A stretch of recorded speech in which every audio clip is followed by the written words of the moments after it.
interesting to me. I don't know how mirrors are perceived right now in the game, simply because you don't have any alterations with the color scheme of the characters. I think that's something I know that they've addressed, if they're going to add that into the game. But just kind of early on, I don't know. I would definitely prefer not to have to play a Ditto matchup just because of that reason alone. Yeah, I'm certainly with you as well. I mean, of course, some of the other things that certainly need to be added is definitely that. I actually had the opportunity to watch a little bit doubles play too, and I was like, this is actually really fun to watch, but I couldn't imagine trying to cast this type of stuff, you know, with all these characters. Okay, I guess we're going back. All Probably didn't get the controls set up. Always something to kind of check and double check on the Switch version for sure. PC runs like a dream, just throw it out there. Yeah. I was like getting ready to ask you, which version did you I got both actually, because inevitably I understand I'm going to want to like play on the road and stuff like that. So obviously Switch is really good for that. Of course. But yeah, back home, obviously it's all about the PC version for me. But PC, you know, Master Race. It'll only get better and better. Like, it's not even going to be an issue. You know, things of course will improve and all that good stuff. But still, I mean, just out the gate, the game is dope, as we've kind of been telling you. I mean, you're watching for a reason, right? You probably know this is probably like sick ass game. Yeah, most definitely. And I think the fact that it's all multiple consoles, too, is really going to open up the door for not just, of course, people who come from the platform fighting community, but really people who come from all different types of communities, because sometimes that barrier that stops other fighting games from wanting to play platform fighters is really just a controller. But the fact that, you know, the game is on all platforms means that, like, there's going to be kind of sub-categories, sub-communities on each console, and I think that's just going to be such a beautiful thing to see. I mean, again, it's the intellectual IPs, you know what I'm saying? Like, just the characters that are really going to bring you in. But I feel like it's the competitive viability on each console that's really going to make people stay. I don't know anything about like coding or whatever, but shout outs to them for making it so easy for you can just plug in the GameCube adapter to the PC and it just works. You don't have to get any kind of special drivers or anything weird like that. I can't remember what game that I had to like get these drivers for. I don't know if you know this, but I'm not very tech savvy. Hey, I'm with you too, man. You know? Hey, there went a lot of computers in the hood, man. Not legal. Yeah. See ya. I'm with you though, definitely. Y'all tired of us, I know. We're All a right, whole man. problem. All right, here we go, though. CatDog, mirrors, dittos, whatever you want to call them, they are about to begin. I think we're going back to Jellyfish Fields. Axon and OJ. Got him on the right side right there. Big Daddy Tant right there in the background, calling all the shots. Ready? 3, 2, 1. Let's go ahead and get it. Jellyfish Fields. And yes, as we open this thing up, we're going to see a lot of light in there just to kick it off. We got to find that opening, you know what I'm saying, because that is kind of the party starter for CatDog in a lot of ways. Yeah, I always feel like, you know, mirror matches is always interesting to me, because it's just like, all right, well, you're not really, is there really going to be anything too surprising you're bringing to the table, because you already know the opponent likely is pretty well studied in the character as well, but just kind of a lot of exchanging blows right now. There's going to be a big up dog. Yes, sir. That's right. We'll call it up dog, man. Yeah, we'll take it, man. Up dog right there. That dog sends you up, straight up. Okay, up tilts right here. Yes, I mean, the combo strings are just ever so real right now. And this is pretty much what we're going to see here for the most part. Now, there is a bit of a long game that can certainly be played right here, but Axon certainly has a thing or two to say about that, not looking to play the long game and looking to shut it down. And just let them know that, you know what, yes, my dog, a little bit bigger, a little bit angrier than yours. Yeah, I was going to say, you can see who's running the dog part right now, and it's definitely my man Axon.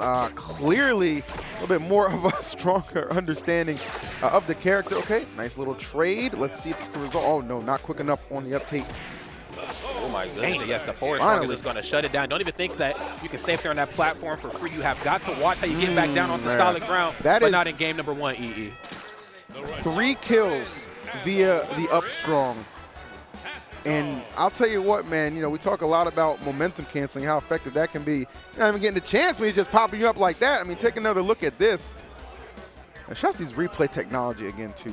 Very efficient. Boom, you are done. Yeah, that was KO number 1 right there. And as you can see right here, just to slow it down just a little bit more, yes, brings him back down to size. There's the up tilt, utilizing that platform, and then boom, the up dog. I love the animations too. They're actually pretty detailed. If you look at the characters' faces when they're doing moves, like you can actually see like the effort being applied in there. It's pretty funny.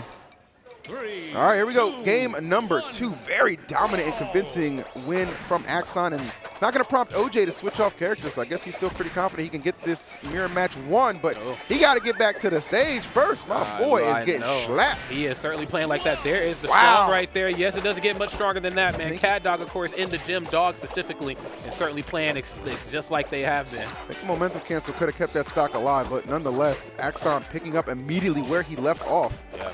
Like a lot of openings right here with that up tilt, man. That up tilt, up light, whatever you want to call it, man. Off of their feet, and yes, the strong right there again, just to close it out once more. This is actually a really great start here from Axon. I mean, really showcasing all the parts right there of CatDog. Great normals. Has a pretty okay long game, you know, with hairball and bone, but no bone needed. Not at all. This has just been Ridley just putting on a clinic right now. Okay. I was actually almost convinced that was how it's going to end. Looking to get the 3 stock here. Axon. Yep, and he's going to go ahead and just do that, man. Dash attack, easy conversion out of that is going to put that final stock to rest. And that was I mean, look, this is if you recall, this venue we're in right now, the home of what? AGDQ, right? So you already know speed runs, that's a big thing around here. That was a goddamn speed run. That was most definitely You ain't going to tell me nothing different. Fall Fest done quickly right there. And wow, look at I mean, I love this game to death, but sometimes the hitboxes certainly leave me in question. Like, good Lord, that punch wasn't anywhere close, and it was still enough to shut it down. Wow, great start right there. Even better finish right there from Axon. Hopefully we get to see them a little bit later on. That's the beautiful thing about early metas like this. You're going to see sometimes just some steam rolls, you know what I'm saying? And then like once we get to that later portion of the bracket, most namely tomorrow, you know, for finals, you're going to see the cream of the crop right there. The people who have really been practicing versus the people who have been kind of just playing it here and there when they got time for it, because there are some people who have been certainly in the video game gym trying to place well for this. Yeah, I was going to say, dude, like you're definitely going to notice, like, you know, probably some kind of discrepancies early on, and maybe in like a few of the skill levels, if you will. That's because we're in pools right now, right? So you're kind of like, you know, not everybody's going to be as evenly matched, but as Rod said, once we get deeper into that bracket, that top 64, that top 32, that top 16, and eventually that top 8, where we will eventually be switching over to best of 5. You're going to see a lot more optimization. Matches are going to be quicker, just better defensive paralysis all around. Like, it's going to be top notch. Don't worry about that. But obviously, you know, after a couple of these matches, we've seen some early contenders maybe try and make a run at that top 8. Axon was very impressive. Very good CatDog there. Yes, very good. Yeah, and I know we kind of touched on it briefly, but really just showcasing all the different aspects of the different types of ways you can play CatDog, even in a meta as early as this one. I mean, really showcasing more of an aggressive style of play. Then, of course, you know, in some of those interactions, you know, really relying on that bone right there for that hit into something. And of course, you obviously have to watch how you use projectiles in this game, because they can certainly be knocked back at you, which, you know, depending on how they hit, you don't want. I mean, you really don't want it in general, but you don't want CatDogs coming back at you. But then, of course, just really playing tried and true to that CatDog type of play style. Let me just get in your face. Let me find that opening after up light and then into up dog. So really great stuff. And to the gentleman who tweeted at me, it's an Inuyasha hoodie. Inuyasha. Yeah. Oh, they might even notice that. What's he on the back? Oh, wow. Yeah. I know they probably can't see it, but it's fly. Yeah. I got the Kagome and Inuyasha on the back. You get that from here? Huh? You get that from here? Like no, oh gosh, I got this from someplace in California. I can't quite recall. It was a mall though. Okay. A little obscure. But I don't know. I kind of wanted something with like an old school feel, and Inuyasha's pretty old school. Very good anime, underappreciated. So I'm like, screw it. There you go, man. Ain't nothing wrong with looking a little fly on the mic. You know? We need to fly into these next matches, though. We got our. Who we got next? We got, is that Sea Falcon? Sea Falcon, that's versus Chai-Chi, I believe, is going to be your next pools match. Okay.